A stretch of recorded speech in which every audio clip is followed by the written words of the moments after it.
Oh shit, today, not today. I got blinds up and it doesn't do anything.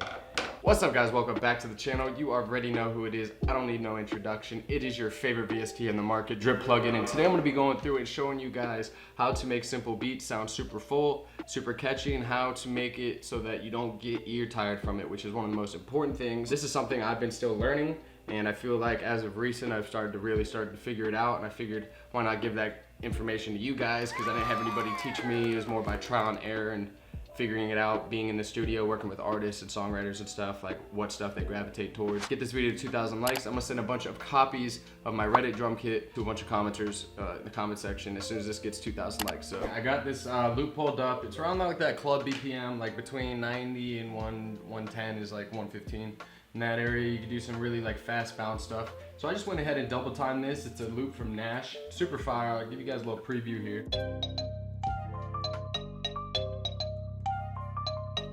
So here, I'm already hearing out the progression a little bit. I'm probably gonna treat this as an 8-bar, just intro, straight up intro. Use this as a little pre-hook and then drop it into the hook, which is gonna be 16 here. Let's just start building this beat out. 4-step might be better for this, for like that club feel.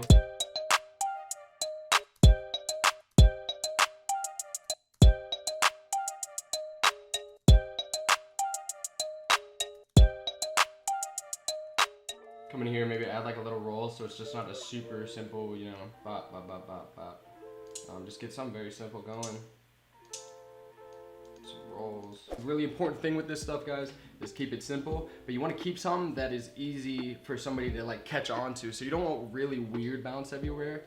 The most you could probably experiment with is either the clap pattern, like do a little cool clap pattern, or the 808s, like make them a little funky. But as far as like the hi-hats and the accent stayers and all that stuff goes, if you just want to make something catchy, just keep it simple, just stick to the basics.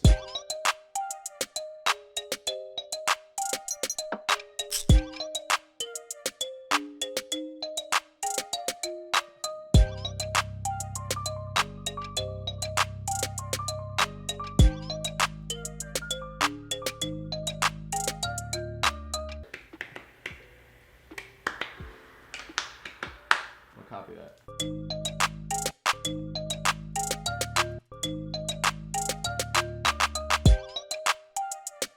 I'm just turning these down. The little accent claps here, I'm just gonna turn them down a little bit. 808, probably one of my favorite 808s to use. Just super reliable.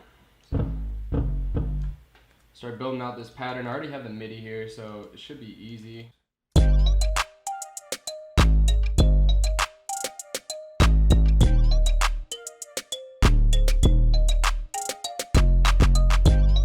There ain't nothing wrong with like switching keys and stuff like that. And once you start working a lot, you start realizing like what keys artists like to work in and stuff, if you're making stuff for specific people, or if you're making stuff for artists you've never met before but you want to work with. Start looking up the songs and what BPMs they usually work in, because there's always usually like a range, especially for albums. There's usually like a range of like 30 BPM that they're in, along with like key. They don't change keys too much, like maybe just a couple semitone good. So I pitched everything down one, and let's see how this sounds.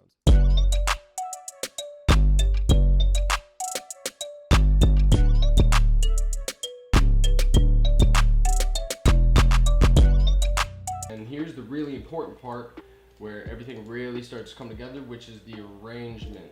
The arrangement's really what's important here. It's finding a way to, you know, add cuts and stuff, and just a bunch of stuff that'll highlight what you're doing. But actually first, let me add this. I should have an open hat in here, especially if it's gonna be like more of a hip hop track. Something really simple though, so we'll go like this. Turn this up, copy this over.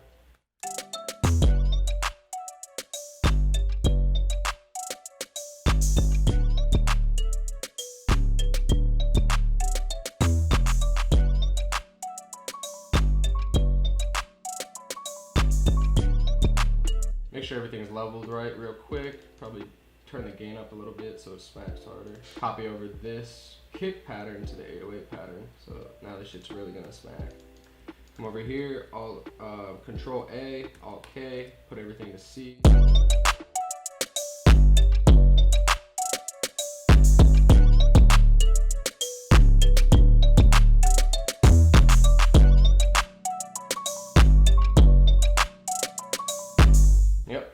come in here, I'm gonna delete all this, and I know this is gonna be the intro here, this section.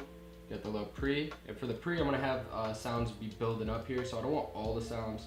I'm gonna put a bunch of sounds in here, maybe add like a little transition sound to here, and that over, turn all this down just a lot, because I don't need it to be like in your face too much. What other sound would sound good here? Maybe this one. And for this, you could really just experiment. It's not like anything too important. It's just really what sounds good. So I'm gonna go like this, a little build up here. I have a little riser in my kit as well that I use all the time. And do something like this. From here, we'll go into the verse right here. Get that out, go here, boom, boom, bongo, boom, shebang, boom, boom, boom. Skip it up. Alright, let's see how this sounds.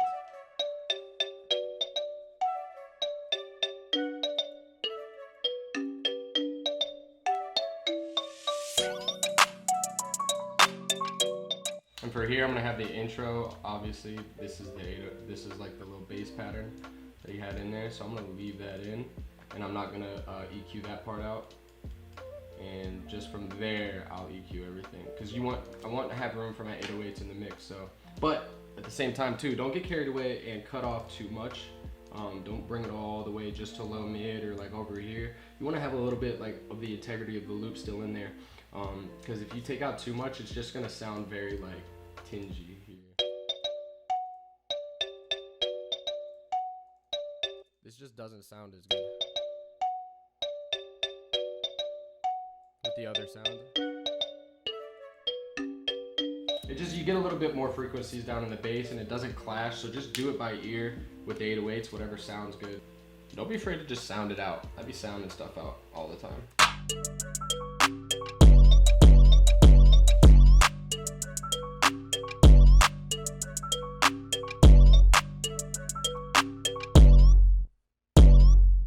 Oh, that'll be hard, that'll be hard, that'll be hard. The dun, dun, dun, dun, dun. I think I have to bring it back to here though. So let's try that.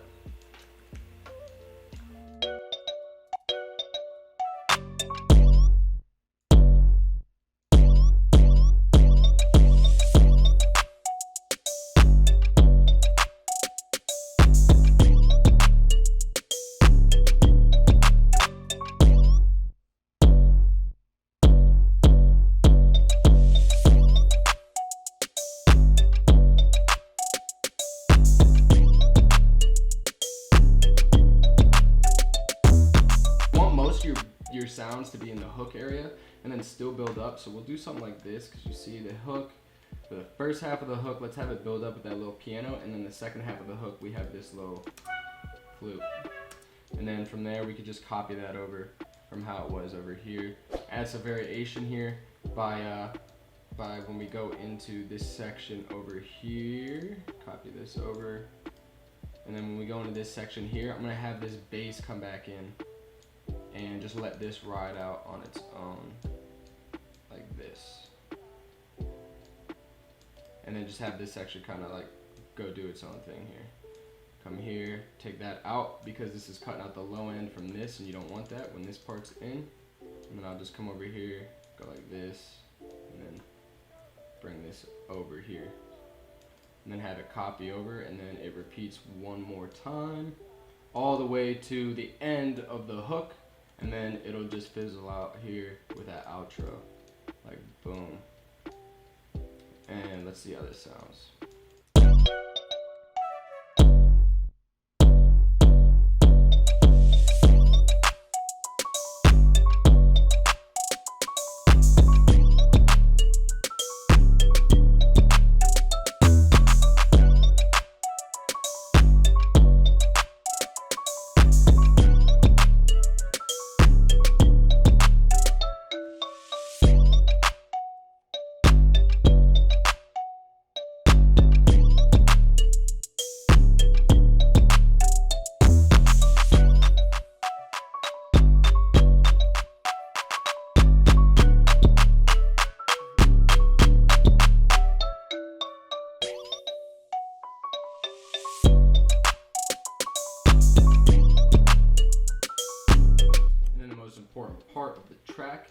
breaks, of course your tags. Make sure everything just sounds super coherent, and you want to have progression throughout the song, and you create a lot of tension by doing little drops and stuff.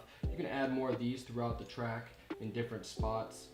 Let me just show you guys here. We could do something like here, this section here in the at the end of the first half of the hook, come in here, go like this, and you're gonna see just everything kind of flows together, and you start figuring out like what cuts and stuff work together. So you'll hear here, I'll play this out, just show you guys before we wrap this up.